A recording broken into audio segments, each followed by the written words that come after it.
নমস্কার student, welcome to my channel education booklet coaching centre. আজকে আমি তোমাদের ক্লাস 5-এ ম্যাথ পড়াবো। ঠিক আছে, ম্যাথ ক্লাসে তোমাদের আমি খুব সুন্দর অল্প একটা স্টেপ দিয়েছি। দেখো, ফার্স্টে কী আছে, আম সমান ভাগে ভাগ করার চেষ্টা করি।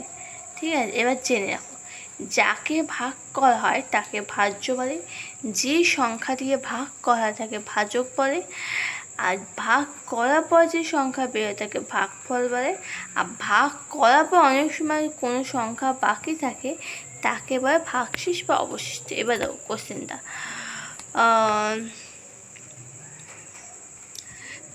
কাল গাছ থেকে অনেক আম পড়ে গেছে, আমি ও আমার বন্ধু আম কুড়িয়ে বাড়িতে রাখলাম। 127টি আম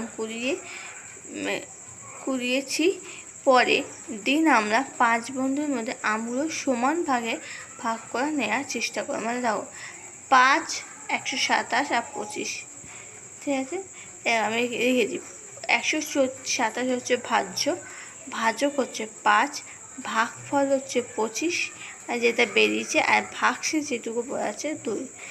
প্রত্যেকটা 25টা আম পেলাম এবং 2টো আম পড়ে হইল, আর ভাগে ভাগ করা হলো, কারণ 2, 5 ভাগশেষ আর ভাগযোগ।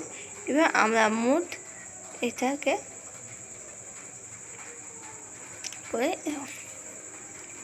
মানে অ্যাকচুয়ালি তো ভাজক, ভাগফল এবং ভাগশেষ, এটাকে অঙ্কটা বুঝিয়েছি। খুব সুন্দর অঙ্কটা, তুমি দেখো, তোমরা খাতাটা টুকে নাও, নোট ডাউন করে নাও।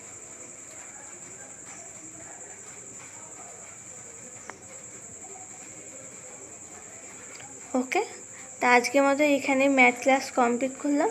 ভিডিওটা ভালো লাগলে লাইক, শেয়ার, সাবস্ক্রাইব করো। প্লিজ চ্যানেলটাকে সাবস্ক্রাইব করো যেন পরবর্তী ভিডিও তোমাদের কাছে পৌঁছে যায়।